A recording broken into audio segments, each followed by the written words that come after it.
Hello, and welcome to the Passion Driven Pioneers interview series. I'm your host, John Shannon, and today I'm joined by Steve Tjornhom, who is the CEO at TruSeal America. Steve, thank you so much for joining us today. Sure. Yeah, would you like to kick us off with a brief background as to who you are and what you do and how long you've been in business and stuff? Absolutely. So my name is Steve Tjornhom. I've grown up here in Minnesota. I'm the CEO of TruSeal America. TruSeal America is a asphalt seal coating company, an asphalt paving company, and we have a concrete division. We also have a snowplow division. We've been in business. This will be 24 years coming up in April, and started out obviously as a small entity, and I'm not certainly going to say we're the biggest company in town by any stretch, but we are a multi-million-dollar company with a couple facilities here in the state, and have continued to drive forward to continue to grow and be profitable. It's more of a family-run business. My brother and I started it. Two of my kids now work in the business, and as my brother's kids getting out of high school, I would assume they may join in. You never know. So yeah, that's in a nutshell what TruSeal America is. It's a service-oriented asphalt and concrete company. 24 years in business is a long time, so congratulations on that. And if you were to think back to when you started your own business, right, what was it that inspired you to start your own business and take that entrepreneurial leap? I was an executive in a service company, a large service company, dealing with commercial and residential customers. And I felt that for me to continue to grow, I either needed to transfer or look to do something on my own. And so that is where my brother's company had been purchased. So he had been bought out of his job, and we started looking into different companies in different fields and that type of thing. And primarily from a service standpoint, felt we could have an impact on the asphalt side of things, the seal coating side of things. And so that's the route we went. So it seems easy at the time. It was a lot more difficult than that. A lot more work than we had anticipated up front. Well, I'm glad you made that comment. So that kind of leads into my next question is, what are some common misconceptions that people may have about running their own business? And, what were some of the things you encountered and overcame? I think that what they see successful entrepreneurial businesses and they figure, this guy's making a ton of money, or he's got a nice house, he's got a nice car, whatever the case may be. And they don't understand that to start a business, first off, you have to have a good sales and marketing plan. And when you start that business, now we had a background, my background was in the sales side of service, but then you also have to go do the work. And again, this is service industry. It depends on what field you're going into, but it takes money to make money. And what is meant by that is you not only have to generate income, but when you start a business, ideally you have some money set aside to move forward. Banks are not your best friend in these situations because you're a new company, you're a high risk, and they will give you a bank loan, but you're usually securing it with your own money, that type of thing, or your house, or whatever the case may be. We did all of the above. And we did have money that we had both saved and had available to help the company grow. And we pretty much burned all that up before we figured things out. So it took a long time to recoup that. Yeah, so tell me about those first few years. You know, you mentioned it, you burned through it fairly quickly, took a little while to recoup it. About how long did it kind of take you until maybe you felt that you guys could make this work? I would, so we felt like we were making it work right away because our sales volume was very strong. But again, we're in a seasonal business. So what you figured out pretty quickly was if you thought you were doing good with your revenue, you really needed to do quite a bit more revenue than you thought to survive the winter. And so we knew we could get the customers. We learned how to do the work. We were trained by one of our vendors who was willing to train us how to properly do the work because we hadn't, at that time when we started, I'd sealed my dad's driveway. I'd never seal coated really, but we learned how to do it correctly.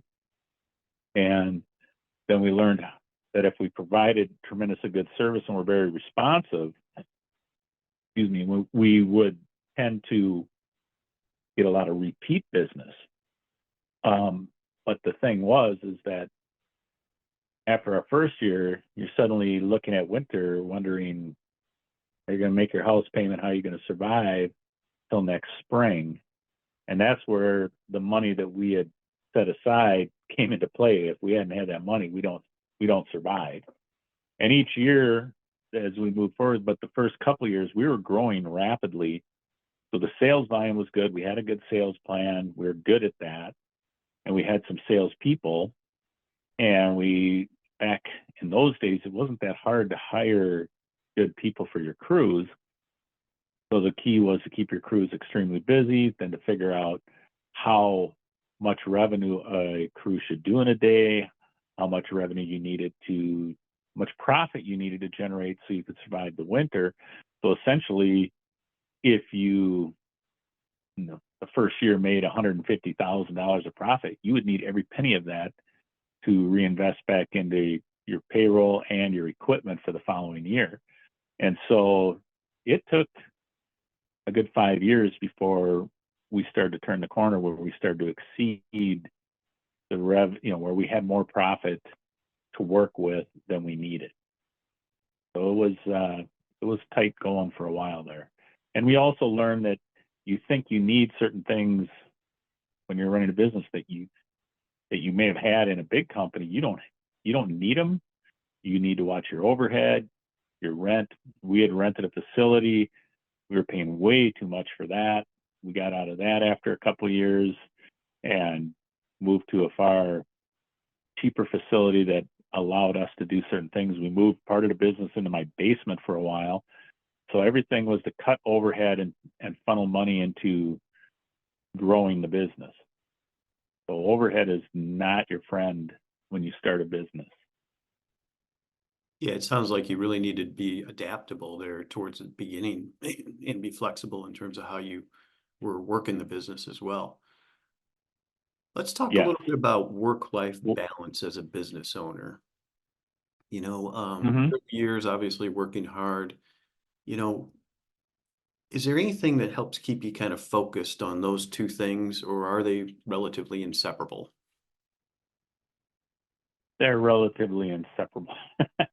um, again, because of the industry we're in, so different industries do different things, but um, in our type of world, you're working a tremendous amount of hours just because you have a shorter window to achieve your revenue goals for the year. So first off, you need a very patient wife, and luckily for me, my wife not only was patient, but she had a very good job. Because to start your own business, you go from a six-figure income and it drops down in a hurry. And she had to carry us for a few years while we got our act together. And I mean, we were still paying ourselves something, but not close to what I'd been making. And so what I figured out was I needed to schedule my day correctly so that I could go to my kids' baseball games and my daughter's softball games and go to events on the weekends. And you really have to schedule and learn what's priority and when you need to be there and when you're not going to be there and that type of thing, to make a point of having that work-life balance. You can't, I've seen people start companies where they're going on vacation and do whatever they want, whenever they want, and then suddenly they can't figure out why they are struggling. And I didn't go on a vacation for a few years, but I always made a point of being around for my kids, for my wife when there was things going on, to make sure that I scheduled my days properly. Because we were average, at least during the week, we were working 12-hour days, and oftentimes I was in the office all day Saturday because you're doing your books. You can't afford accountants and that type of thing till the end of the year, so you're doing all the data entry, you're doing everything.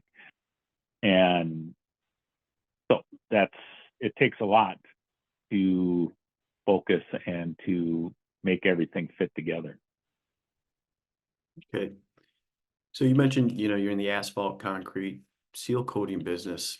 Are there any specific strategies that you guys use to remain innovative and out there in front of the trends that may be happening in your businesses? Yeah, so when we started the business, we were just asphalt seal coating. Okay. And then we kept getting repairs for asphalt repair. And then we would get requests for asphalt repair, then it was concrete repair. So first you have to determine if you can do it. Secondly, how much of it you want to do and how you make money at it. And so we, I think, really started our concrete division next, because we had a couple guys working for us who knew how to do concrete. And then the asphalt side of things, the repairs, we started with the asphalt maintenance, that type of thing. And then we moved on into paving and far larger concrete projects. We've done some tremendously large projects on both the asphalt and concrete side of things. And seal coating, what we learned there was not only to stay on the cutting edge of better products coming out, but we also learned, as we tended to drift towards commercial side of the world instead of residential, that there are quite a few different products, additives, etc., that made our seal coat last, that made our seal coat look excellent. We were very big on making sure that we did a quality job and that our work was outstanding. The reason we did that is that would open the door for further work on the maintenance side of things, whether it was concrete or asphalt. And we also are heavily involved with different training things. We go to the World of Concrete, which is done annually. We go to different paving expos. I was in San Antonio last week for PaveX, which is an asphalt paving expo, because you have to stay on the cutting edge with the new equipment, with the new products, things are changing all the time. And obviously with AI getting involved and everything else, it's a constant stay ahead. But still, it comes down at the end of the day to this: if you provide good service and you're honest and don't go take a job that you know isn't right to take, it tends to come back to you in far more sales by doing it right and that type of thing. Yeah, good. So let's talk a little bit about the future, right? Could you maybe just offer a glimpse into your future plans and goals that you have for your business? excuse, excuse me, swallowed wrong. So our goal, I'll back up for a second. What we have found is anytime we started something, a new division, a new acquisition, whatever the case may be, that if we don't plan that out well, it usually costs us a lot more money than we make initially. So as we have grown, we bought 2 companies last year. We continue to look to expand through acquisition as well as through our own growth. And we now have a facility in Rochester, Minnesota. We have our facility in Inver Grove Heights. Timber Grove Heights covers all the way up to St. Cloud. We're all over the place. Hmm. But that's our plans. We have my son is down running the Rochester facility. The goal being to learn to run a smaller facility before you ever come up to run a larger facility. My goal is at some point to be able to retire. I'm 62 years old. My brother is 57 or 56. So both of us are getting on where we want to continue to grow the company to the next level. But yet at the same time, we want to prepare people to do that. It used to be, 10 years ago, we did everything from the sales and running operations and our crews and our recruiting, et cetera.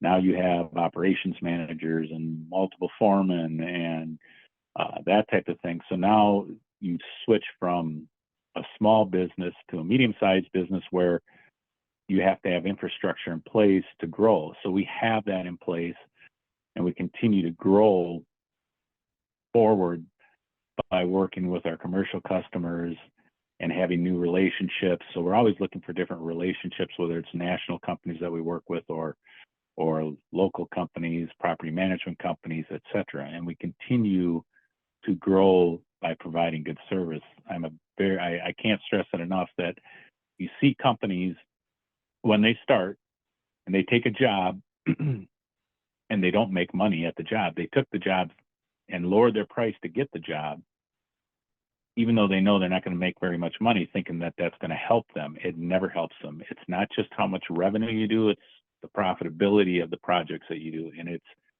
a major problem for new companies. You just have to always grow with profit. And if you don't, it'll come back and get you every single time. That's sage advice, I think there. So recognizing that this show is directed towards, entrepreneurs, people who are starting up their own businesses, or people who are even interested in starting up their own businesses, do you have any final thoughts you'd like to share with our audience today?